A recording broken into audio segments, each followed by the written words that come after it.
Hello all, ಅಡುಗೆ ಮನೆ ಕತೆಗಳು is back with a healthy snack recipe. So ಇದನ್ನು ಮಾಡೋಕ್ಕೆ ಒಂದು ಪಾತ್ರೆಯಲ್ಲಿ ಸ್ವಲ್ಪ ನೀರು ಹಾಕ್ಕೊಂಡು ಆಲೂಗೆಡ್ಡೆ ಬೇಯೋಕ್ಕೆ ಇಡ್ತಾ ಇದ್ದೀನಿ.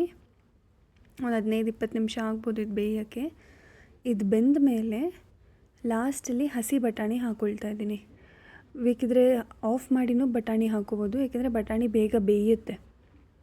ನೆಕ್ಸ್ಟ್ ಇದು ತಣ್ಣಗಾದಮೇಲೆ ಒಂದು ಮಿಕ್ಸಿ ಜಾರಲ್ಲಿ ಈ ಬಟಾಣಿ ಬೇಯಿಸಿರೋ ಬಟಾಣಿ ಹಾಕ್ಕೊಳ್ತಾ ಇದ್ದೀನಿ. ಇದ್ರ ಜೊತೆ 2 ಹಸಿಮೆಣಸಿನ್ಕಾಯಿ ಕಟ್ ಮಾಡಿ ಹಾಕ್ಕೊಂಡು ರುಬ್ಕೊಳ್ತಾ ಇದ್ದೀನಿ.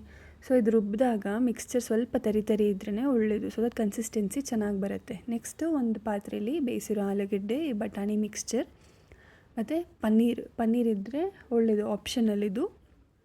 ನೆಕ್ಸ್ಟ್ ಒಂದು ಅರ್ಧ ಸ್ಪೂನ್ ಜೀರಾ ಪೌಡರ್, ಅರ್ಧ ಸ್ಪೂನ್ ಅರಿಶಿನ, ಅರ್ಧ ಸ್ಪೂನ್ ಆಮ್ಚೂರ್ ಪೌಡರ್ ಮತ್ತು ಸ್ವಲ್ಪ ಚಿಲ್ಲಿ ಫ್ಲೇಕ್ಸ್ ಮತ್ತು ರುಚಿಗೆ ತಕ್ಕಷ್ಟು ಉಪ್ಪು, ಇದಿಷ್ಟು ಹಾಕಿ ಮಿಕ್ಸ್ ಮಾಡಿಕೊಂಡು ಅದಾದಮೇಲೆ 1 ಸ್ಪೂನ್ ಕಡಲೆ ಹಿಟ್ಟು, ಅರ್ಧ ಸ್ಪೂನ್ ಕಾರ್ನ್ಫ್ಲೋರ್ ಹಾಕ್ಕೊಂಡು ಇಲ್ಲಿ ಚೆನ್ನಾಗಿ ಮಿಕ್ಸ್ ಮಾಡ್ಕೊತಾ ಇದ್ದೀನಿ. ಇದು ಬೈಂಡಿಂಗಿಗೋಸ್ಕರ.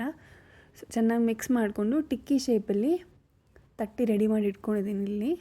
ನೆಕ್ಸ್ಟು ಒಂದು ತವಾ ಇಟ್ಟು ಬಿಸಿ ಮಾಡೋಕ್ಕಿಟ್ಟು ಆಮೇಲೆ ಸ್ವಲ್ಪ ಎಣ್ಣೆ ಹಾಕ್ಕೊಂಡು ಚೆನ್ನಾಗಿ ಬೇಯಿಸ್ಕೊಳ್ತಾ ಇದ್ದೀನಿ. 2 ಸೈಡ್ ಬೇಯಿಸ್ಕೋಬೇಕು ಟಿಕ್ಕಿನ.